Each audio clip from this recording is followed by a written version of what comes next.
No,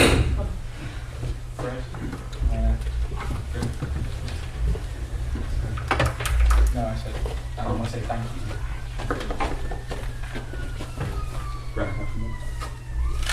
Good evening, ladies and gentlemen. I'm going to make three main points today. I'm going to talk to you about the false solution that the proposition I put in front of us here, and it's the quality of work that's actually going to suffer through this complete lack of incentive scheme you're doing, the principles of the market you're actually rejecting.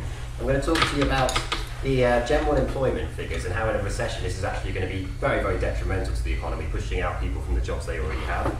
And I'm going to talk to you about social mobility a lot more clearly, because this has been covered.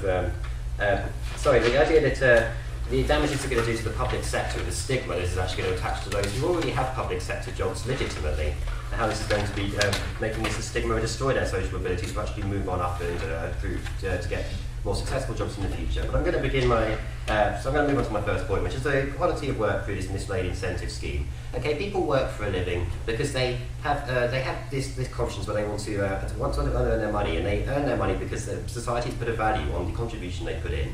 Now, it's already been put forward by the proposition that this value is going to be way undercut by the services these people provide, because it's going to be completely on a par with the current living expenses. In other words, it's going to be below minimum wage. The service they're being paid for is lower than the minimum wage. Therefore, by definition, the service they're going to provide is going to be lower than that of anyone who is working on minimum wage level. The services are going to go down. No, thank you.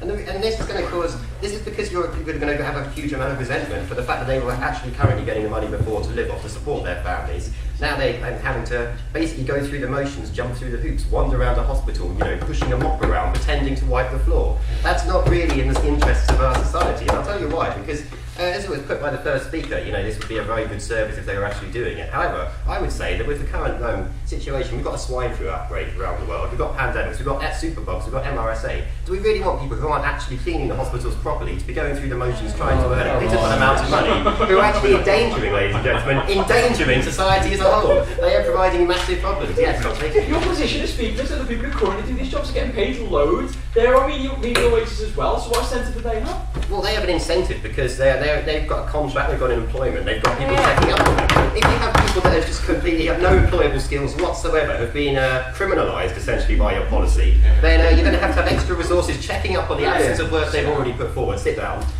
Which is going to waste more time, because you're going to have the people that were employed now becoming bureaucrats and supervisors as opposed to actually doing the job in the first place.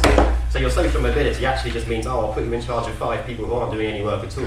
Promotion, great. And we're going to move on to my second point, and that is that in the current economic climate, this is going to be absolutely appalling for German employment figures. We have 3 million people, no thank you, Jeff, we have 3 million people who are unemployed, and it was suggested that by criminalising all of these people and putting them in prison, if the state actually has enough prison space to put 3 million people in prison, that's going to give people an incentive to get jobs. Well, I disagree with that. Essentially, what you're going to be doing is, it's demeaning to those people that already have qualifications. That's another problem with it, because you're criminalising them. People get laid out of their jobs at the moment, from all kinds of sectors. And a lot of these people are having to sign up because they just can't get jobs. Our economy hasn't got the current supply to come and demand to actually employ them. So putting them in the public sector in a derogatory job is not going to be improving the economy. No, thank you, Jeff. It's just going to be stigmatised. It's going to be demeaning to the people that have the qualifications and are now being forced to do unskilled work, as you were saying before. But it's also going to mean that people that already have the public sector jobs are now being stigmatised and bracketed in the same group as those people that have just been given those jobs because they couldn't get any other job, because they were going to be put in prison if they didn't get this job. So suddenly, someone who goes to a job interview and on their CV, no thank you, Jeff, they've got, I worked in a hospital. And it's like, oh really? What do you mean you couldn't get a job? So suddenly that value, that work you had before, has been completely obliterated by this proposition. It's really damaging to the current jobs we have in the market.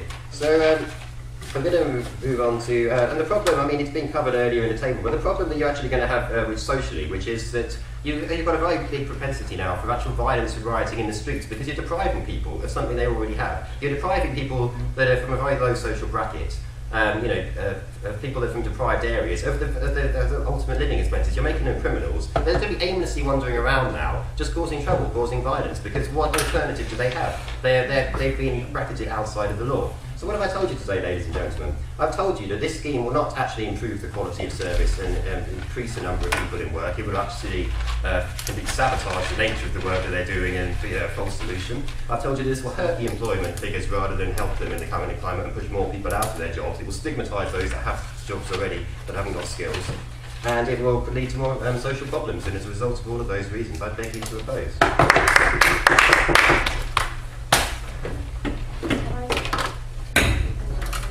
Sorry, I have to do my own. Well done, Graham. Go with that.